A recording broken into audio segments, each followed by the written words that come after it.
Hi, good morning. Savi ಬ್ಲಾಗ್ಸ್ಗೆ ಸ್ವಾಗತ. ನಾನಿವತ್ತು ಉಂಡೆ ಹೇಗೆ ಕಟ್ಟೋದು ಪಂಚಮಿ ಹಬ್ಬಕ್ಕೆ ಅಂತ ತೋರಿಸ್ತಾ ಇದ್ದೀನಿ.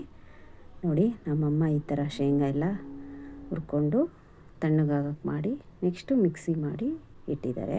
ಇದು ಹುರ್ಗಡ್ಲೆ ಪೌಡ್ರು, ಇದು ಮಿಟ್ಟಿಗೆ ಮಾಡೋಕ್ಕೆ, ಇದು ಬೆಲ್ಲ ಎಲ್ಲ ರೆಡಿ ಮಾಡ್ಕೊಂಡಿದ್ದಾರೆ. 4 kg ಕಡಲೆ ಬೀಜಕ್ಕೆ ಇಷ್ಟು 3 kg ಅಷ್ಟು ಬೆಲ್ಲ ಹಾಕ್ಕೊಂಡು ಪಾನಕ ಮಾಡ್ಕೊಂಡಿದ್ದಾರೆ. ಪಾನಕ ನೋಡಿ ಈ ಥರ ಟೆಸ್ಟ್ ಮಾಡಬೇಕು. ಸೊ ಒಂದು ತಟ್ಟೆಲಿ ನೀರು ಹಾಕ್ಕೊಂಡು ಅದು ಬಂದಿದ್ದೇನೆ ಈ ಥರ ಮಾಡಿದಾಗ ಅದು ಗಟ್ಟಿಯಾದರೆ ಪಾನಕ ಬಂದಿದೆ ಅಂತ ಅರ್ಥ. ನೋಡಿ ಈ ಥರ ನೋಡ್ಕೋತಾರೆ ಫಸ್ಟು. ಪಾನಕ ಬರಲಿಲ್ಲ ಅಂದರೆ ಉಂಡೆಗಳು ಚೆನ್ನಾಗಾಗಲ್ಲ. ಅದಕ್ಕೆ ಇಲ್ಲಿ 4 kg ಕಡಲೆ ಬೀಜ, 4 kg ಹುರ್ಗಡ್ಲೆಗೆ 3 kg ಅಷ್ಟು ಬೆಲ್ಲದ ಪಾನಕ ಮಾಡ್ತಾಯಿದ್ದಾರೆ. ನೋಡಿ, ಒಲೆ ಮೇಲೆ ಮಾಡ್ತಾ ಇರೋದು, ಚೆನ್ನಾಗಿ ಬಾಯ್ಲ್ ಆಗ್ತಿದೆ ಇದು. ನೆಕ್ಸ್ಟು ಹೀಗೆ ಹುರ್ಗಡ್ಲೆ ಪೌಡ್ರ್ ಹಾಕ್ಕೊಂಡಿದ್ದಾರೆ, ಅದಕ್ಕೆ ಪಾನಕ ಹಾಕ್ತಾರೆ. ನೆಕ್ಸ್ಟ್ ಬಿಸಿ ಬಿಸಿ ಇರುವಾಗಲೇ ಮಾಡಿದ್ರೆ ಚೆನ್ನಾಗಿ ಬರ್ತವೆ ಉಂಡೆಗಳು, ಅದಕ್ಕೋಸ್ಕರ ನೋಡಿ ಈ ರೀತಿ ಹಾಕಬೇಕು. ನೆಕ್ಸ್ಟು ಇದನ್ನೆಲ್ಲ ಕಲಿಸ್ಕೋತಾರೆ ನೀಟಾಗಿ. ಬಿಸಿ ಬಿಸಿಯಾಗಿ ಕಟ್ಟಿದ್ರೆ ಟೇಸ್ಟಿಗೆ ಸಹ ಚೆನ್ನಾಗಿರುತ್ತೆ.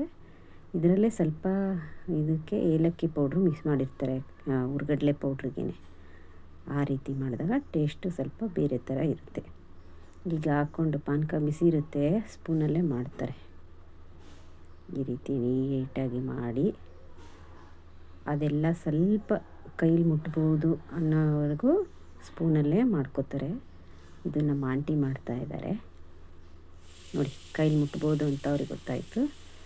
ಸೊ ಹಾಗಾಗಿ ಈ ಥರ ರೆಡಿ ಮಾಡ್ತಾರೆ. ಸ್ವಲ್ಪ ಬಿಸಿ ಇರುತ್ತೆ ಅದು. ನೆಕ್ಸ್ಟು ಇದನ್ನು ತಗೊಂಡು ಉಂಡೆ ಕಟ್ಟಿದ್ರೆ ಆಯಿತು. ರೌಂಡ್ ಬಾಲ್ ಥರ ಚೆನ್ನಾಗಿರುತ್ತೆ, ಸಖತ್ತಾಗಿರುತ್ತೆ ಟೇಸ್ಟು. ಇದನ್ನು 1 ಮಂತ್ ತನಕ ನೀವು ಇಟ್ಕೊಂಡು ತಿನ್ಬೋದು. ಸ್ವಲ್ಪ ಗಟ್ಟಿಯಾಗುತ್ತೆ ಹುರ್ಗಡ್ಲೆ ಉಂಡೆ, ಶೇಂಗಾ ಸ್ವಲ್ಪ ಮೆತ್ತಗಿರುತ್ತೆ, ಚೆನ್ನಾಗಿರುತ್ತೆ. ನೋಡಿ ರೆಡಿ ಆಗೋಯ್ತು ಕಡಲೆ ಉಂಡೆ.